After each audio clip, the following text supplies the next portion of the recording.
मेरा अगला एक लेक्चर है कि मॉडल और प्रोटोटाइप में क्या डिफरेंस होता है और क्या सिमिलिट्यूड होता है जो डिज़ाइन मॉडल और प्रोटोटाइप को डिज़ाइन करने में यूज होता है।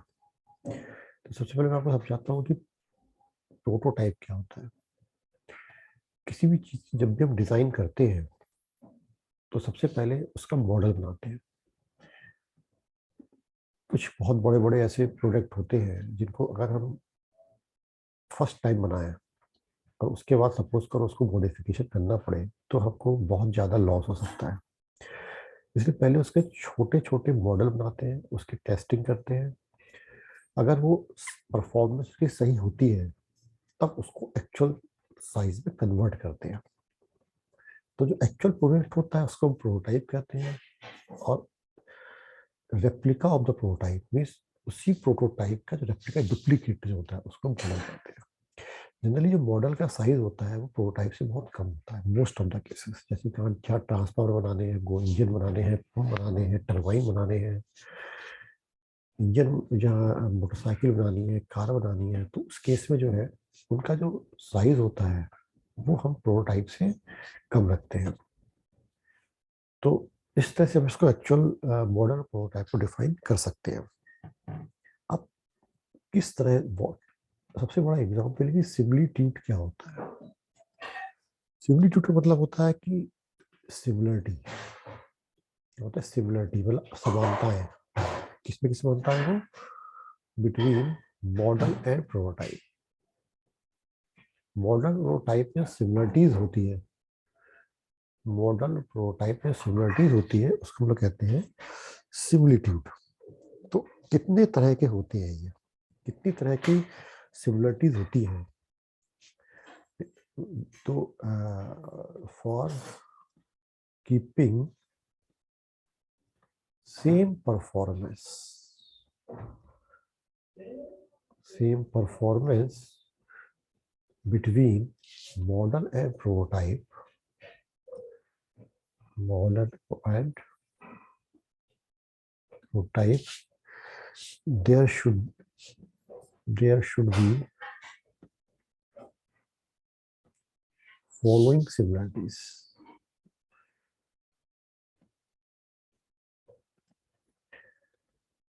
मॉडल और प्रोटोटाइप में की परफॉर्मेंस सेम रहे, तीन तरह की सिमिलरिटीज हमें रखनी पड़ती है। सबसे पहले होती है एक लीनियर सिमिलरिटी। क्या होता है लीनियर सिमिलरिटी? Linear similarity. दूसरी होती है हमारे पास काइनेमेटिक सिमिलरिटी। Kinematic similarity. तीसरी सिमिलरिटी होती है डायनेमिक सिमिलरिटी। Dynamic similarity.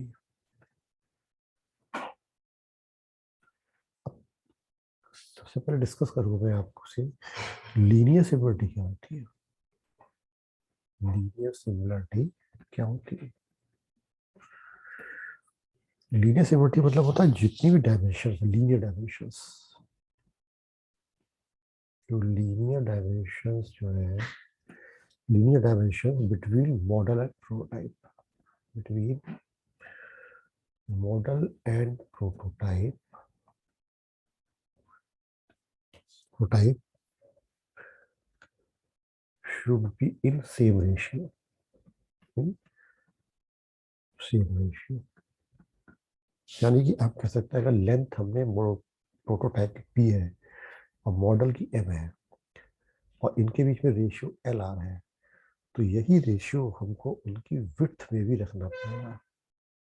अगर कोई हम उसकी विड्थ है, या हम कह सकते हैं कि अगर कोई हम डायमीटर वाइज ले रहे हैं, उसमें डायमीटर भी दिया हुआ है, तो उनके भी प्रोटोटाइप और मॉडल के बीच में रेशियो हमें वही रखना पड़ेगा। इस तरह से सबका जो रेशियो होना चाहिए वो सेम होना चाहिए, यानी एल आर इज टू हो जाता है linear dimension ratio. Linear dimension ratio यानी जब भी हम किसी मॉडल से प्रोटोटाइप में कन्वर्ट करेंगे तो जो भी लेंथ मॉडल की होगी, जो भी विड्थ मॉडल की होगी, जो भी डायमीटर मॉडल का होगा, इनके और प्रोटोटाइप की करस्पॉन्डिंग डायमेंशंस में उसका रेशियो सेम होना चाहिए। इसी तरह से सिमिलरली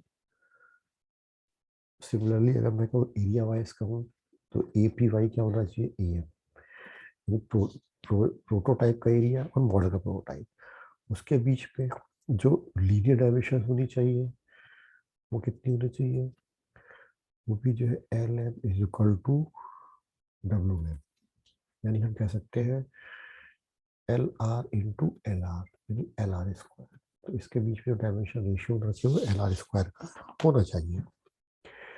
इसी तरह से हम डिस्कस कर सकते हैं kinematic similarity. Kinematic similarities, kinematic similarities क्या होती है, ये होती सिमिलरिटीज बिटवीन या सिमिलरिटीज ऑफ फ्लो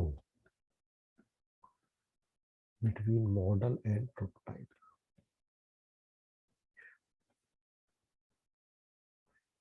फ्लो के बीच में इसमें क्या सिमिलरिटीज है, यानी हम ये कह सकते हैं कि जो भी फ्लूइड का प्रेशर प्रोटोटाइप में रखा है और जो भी हमने मॉडल में रखा है, उसके बीच में अगर रेशियो इसका VR है, तो यही रेशियो हम हर पॉइंट पे रखें। जैसे मान लो प्रोटोटाइप में कई पॉइंट हैं, यानी कोई मान लो ये हमारे पास प्रोटोटाइप है, ये हमारा मॉडल है, मॉडल जो है प्रोटोटाइप से छोटा है, तो हर ये पॉइंट, ये पॉइंट, इस पॉइंट, इस पॉइंट, ये पॉइंट, ये वाला पॉइंट, ये वाला पॉइंट, ये वाला पॉइंट, यानी करस्पॉन्डिंग पॉइंट जितने भी हैं, यानी मेरे पॉइंट 1 है, पॉइंट 2 है, तो ये भी 1 डैश है, ये 2 डैश है, 3 डैश है, सॉरी ये 3 है, ये 4 है, ये 5 है, 3 डैश हो जाएगा, ये 4 डैश हो जाएगा, 5 डैश हो जाएगा। इसके बीच में, सबके बीच में, यानी VP1, VM1,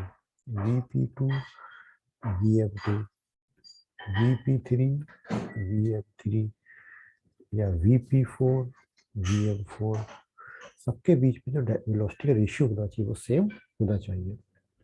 इसी तरह से अगर हम एक्सेलरेशन को ले रहे हैं तो एक्सेलरेशन के लिए भी जो है हर पॉइंट के बीच का रेशियो बराबर होना चाहिए, that is equal to AR, यानी acceleration ratio, this called the acceleration ratio. यानी जो भी इसकी, और VR यहाँ पे क्या है, velocity ratio,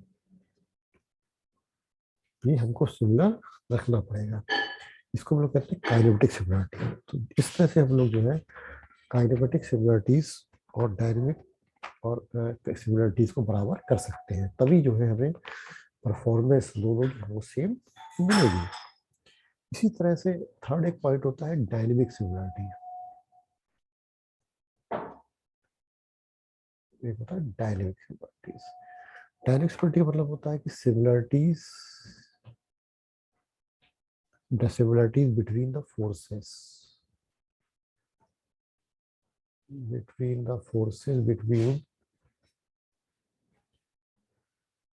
model prototype in corresponding point।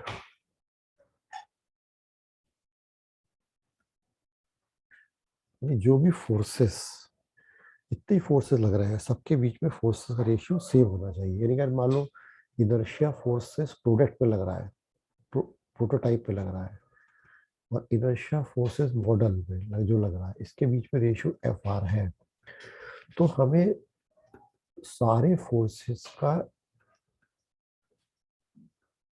Ratio same रखना पड़ेगा। चाहे विस्कस फोर्स की बात करें हम, चाहे हम ग्रेविटेशनल फोर्स की बात करें, सबके बीच में रेशियो हमको सेम रखना पड़ेगा। तो इसको हम लोग कहते हैं डायनेमिक सिमिलरिटी। तो FR= होता है फोर्स रेशियो,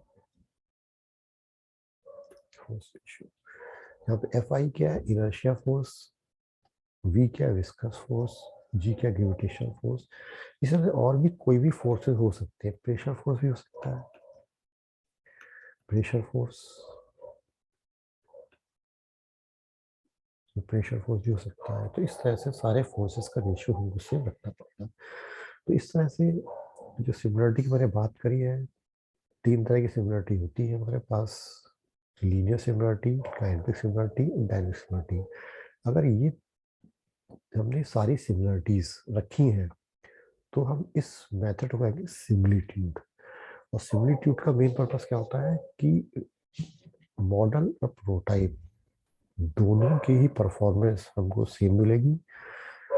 इस तरह से जो है रिसर्च पर्पस में इस प्रोसेस को यूज करते हैं। मेरे ख्याल से आपको एक ही समझ आ गई होगी और ये बहुत इम्पोर्टेंट है, इसको आपको जरूर पढ़ें और ढंग से पढ़ें। फिर भी समझ में ना आए तो आप मुझसे मेरे कमेंट बॉक्स में जा करके मुझे आप शेयर कर सकते हैं।